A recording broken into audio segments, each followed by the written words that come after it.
What's up, everybody? This is Jeremy. Got two events coming up soon. We got WEC coming up Sunday, and next weekend UFC 99. So I'm going to do some predictions real quick. On the WEC, all I'm going to do is the main event, Uriah Faber against Mike Brown. I think it's going to be a whole lot the same as the first time. I think Mike Brown is too big, too strong, too heavy-handed for Faber. I think Faber's going to try some pretty whatever stuff he tries, and he's just going to get knocked out. At least I hope, because I really don't like him. I'd say probably in the third round he'll get knocked out, just because I think it'll take a while for Brown to get used to his speed and to catch up to him and finally get him. But UFC 99, I'm going to start out with the comeback of Mirko Crocop fighting Mustafa Al-Turk. Mustafa Al-Turk was the champion in his previous organization before he came to the UFC. He's only 6-4. He's pretty good from everything I've read and seen of him, but if Crocop comes back the way that Crocop was several years ago, 2006, it's just, he's going to get his head kicked off. Crocop will win. But if he comes back the way he did against Congo and Alistair Overeem,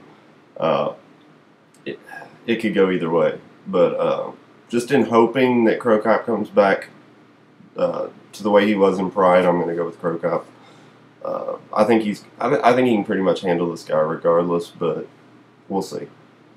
I'm going to go up to Marcus Davis and Dan Hardy. Dan Hardy basically has done nothing in MMA and runs his mouth a whole lot. So I've seen where he talked about how the Fitch fight exposed GSP's weakness, which I don't know what that was all about. I guess he exposed that GSP's hands get injured, or they start to get bruised a little after punching a guy in the face for 5 straight rounds.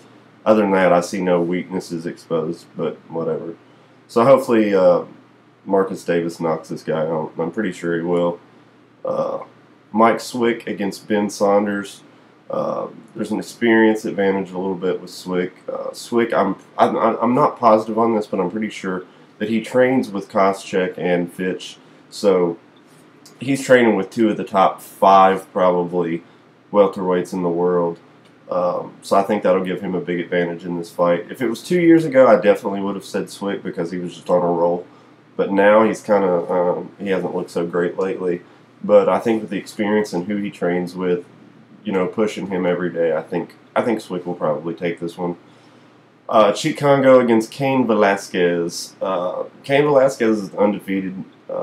Definitely looked good in the UFC, but he is only 5-0. Congo has worked on his takedown defense a lot over the past year and a half. His striking is really good, especially in the clinch. He's got, I think, 3 inches of height on Cain.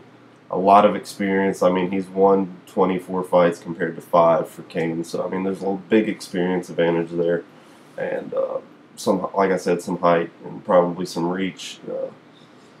So I'll definitely go with Congo on that one. From what I've seen, I think he's the underdog, which really surprised me, but who knows. Rich Franklin against Vanderlei.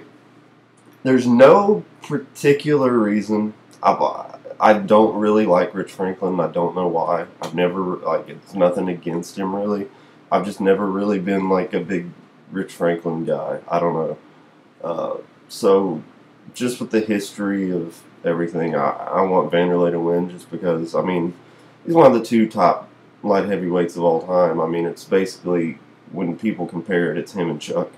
So I want Vanderlei to win, but I think Vanderlei's kind of like Chuck. He's towards the end of his career. I know he's not as old as Chuck, but his skills are just not where they used to be. His chin isn't where it used to be. I mean, taking the knockouts he's taken from Rampage and Henderson and Crocop, I mean, it's going to mess with you. So every part of me wants Vanderlei to win, even though I don't have anything against Franklin. But Franklin's a couple inches taller. I think he's younger. He's quicker. I think he'll just pick Vanderlei apart. I don't think we're going to see any like one punch knocked out by Rich, but I think he'll hurt him with a punch and probably come in and flurry on him and end it. I'm really, really hoping I'm wrong on this one. I want Vanderlei to win this. If nothing else, just that way, towards the end of his career, he can go out with some big wins. But I think after Franklin losing to Henderson, I think he's going to come back hungry. I just think he's going to take it. I really hope I'm wrong, but we'll see. So post your some comments, post your thoughts, your predictions, anything you think I'm right about, I'm wrong about. Just let me know, and I'm going to keep these coming. Within a couple weeks of UFC 99, I'll go ahead and post my UFC 100 predictions. I'll go ahead and let you know now, GSP. But yeah, just keep checking back. Rate, subscribe, comment, post video responses, comments on your predictions and all that good stuff. And keep checking back. Thanks.